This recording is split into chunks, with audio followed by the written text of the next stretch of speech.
Have you seen the new profile picture of the Senegalese president? No. He's sitting in his office with a cup in the background. That's right. Simply saying, Beji. And I stand with him.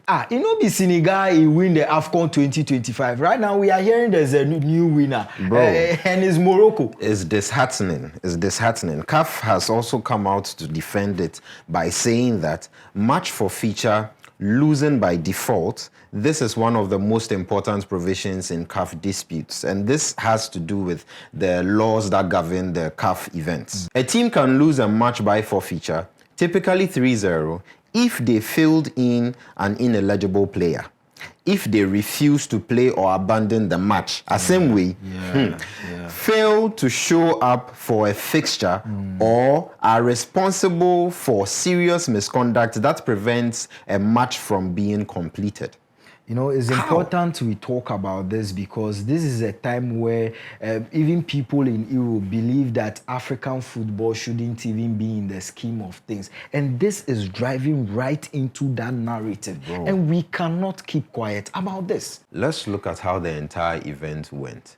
It was very competitive. Yeah. It got worldwide attention. Yeah. We had the likes of Mbappe. We had the likes of Zidane. Barima Kofi Speed was there at the height of his tour. Bro, it was... AFCON was just beautiful. By the end of the day, look at how Morocco was the worst of hosts we've ever had. Bro, see, this was racism at play. Yeah, I will not mince words. How can you be stealing towels? Towels! Yambo boy, you are stealing towels. With everything that is happening, this is playing exactly into the narrative. We've heard of, you know, some sports pundits saying that African football should not even be considered in the scheme of things. Ooh. And now with this ruling, it only vindicates them. And if you hear big names in sports and the things they are saying about this ruling, you can only be sad as an African or as a talent residing in Africa. Now, the ruling upon which they base this on, Article 151, it says that forfeiture comes when you refuse to play or abandon the game. Now my question is, did they refuse to play? No. Did they abandon the game? No. The game came to a natural end. So how then do you call forfeiture of football and based on that you rule against them? So for the entire 14 minutes that Senegal was off the pitch, CAF couldn't remember that they had this law until 58 days after the match.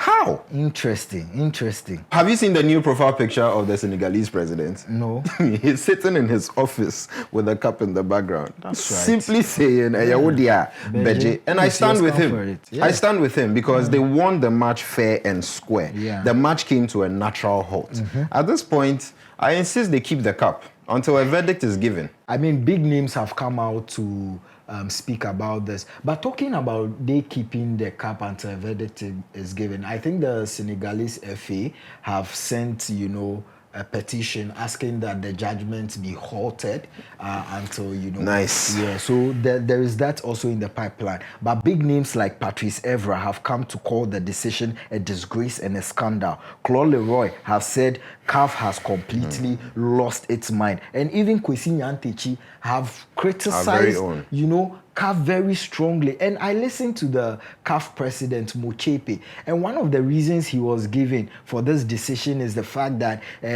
most at times their match commissioners and referees are not respected and all of that. So this is, well, coming from someone coming from... How can you say such a thing? Well, someone coming from Ghana and Accra, I'll say, so CAF too, they are on their reset agenda. And according to them, this is part of their research agenda. But critical thinking tells me that no, this is really contradictory because right now the match, what they have done, the match has not been won on the field, but is being won in the boardroom. So how is it then that you are giving that reverence to referees who have not been even able to determine winners on the pitch, and rather it is someone who is in a boardroom by the stroke of his pen deciding who is taking the AFCON 58 days after? This is laughable. Bro, let's just look at 2010 where Suarez pushed our ball out of the net. Yes. At the end of the day, we considered defeat after losing a penalty. Exactly. So if they will open that can of worm, then we to Ghana, we would be right to petition FIFA and say that you should look into that issue. And if they look into it, Ghana, we've qualified into semi-finals before on FIFA. Let no one lie if we are going according to that. We complain about almost everything on this continent. We complain about our ways of life. We complain about our economy, even football that we can entertain ourselves with. Look. Right. It's so not making sense. For me, football is sacred. It should not be touched. It should not be altered in any way, shape, or form. I am saying this because football is that one sport that has the capability of uniting the whole world onto one stage. So we are hearing stories of lobbyists and influencers who are, influencing CAF activities to bring us to this ruling. I am saying this because this is coming from L'Equipe. L'Equipe is saying several presidents of African football federations are worried about the influence of Fawzi Lekja, a Moroccan, within the Confederation of African Football, CAF. According to L'Equipe, the head of refereeing was dismissed after the 2025 Women's African Cup of Nations won by Nigeria, following a penalty denied to Morocco in the final, a decision that sparked widespread questions.